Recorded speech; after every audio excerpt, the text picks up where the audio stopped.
Welcome to the MoonDog38732 Show. You guessed it, I'm MoonDog38732. And on this show, I'm going to tell you some stories of how I grew up and how these stories helped me to be the person I am today. All right, I'm going to tell you about a story where my cousin, he didn't want to be like Mike. He wanted to be like my brother. Now, my brother got into a lot of stuff. He found things before they was lost.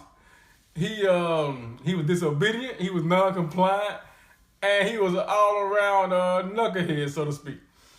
So one day he made my grandmother really, really mad. I can't even remember what he did with so many things, right? And she was like highly pissed, more than usual. So he left. She was talking to him, and he didn't want to hear it, so he leaves out the house. My cousin, he comes in and says, out the other room, we had probably about a 3 or 4 bedroom house my grandmother had. He walks in and he said that I want to be just like him.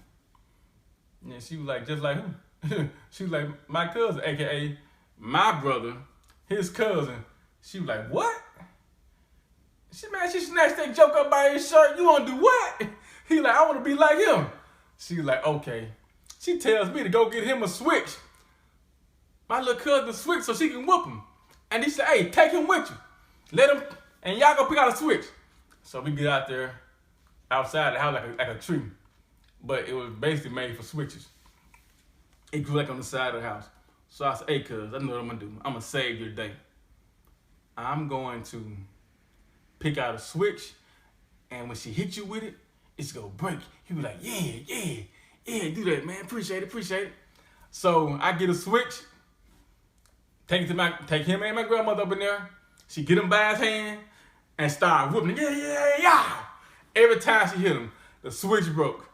And I'm looking like, the plan worked. He looking at me like, good job, cuz.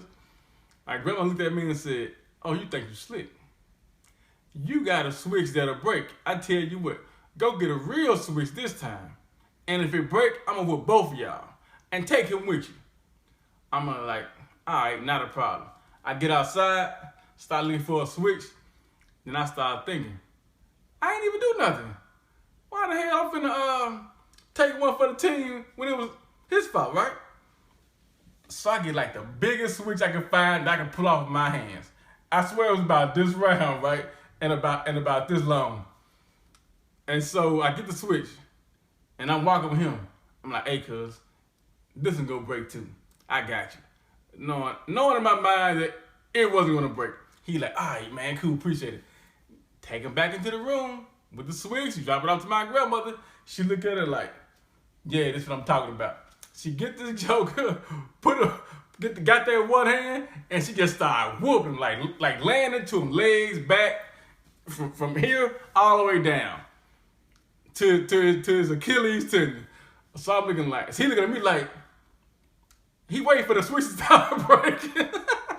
but it did start breaking, right? It was a switch that was made to last. And he looked at me like, hey man, what happened to the plan? I'm thinking to myself, man, what plan? F you, save me. And so she was whooping him everywhere, man. He had like whips and stuff all his legs, man, all his side and everything. I learned a lesson that day. My grandmother meant business. I learned another lesson. Don't take one for the team if I didn't do anything wrong. My cousin learned a lesson too. Be yourself, man. Don't try to be like nobody else. It really happened. It was funny though. To me, it's funny to me now. Then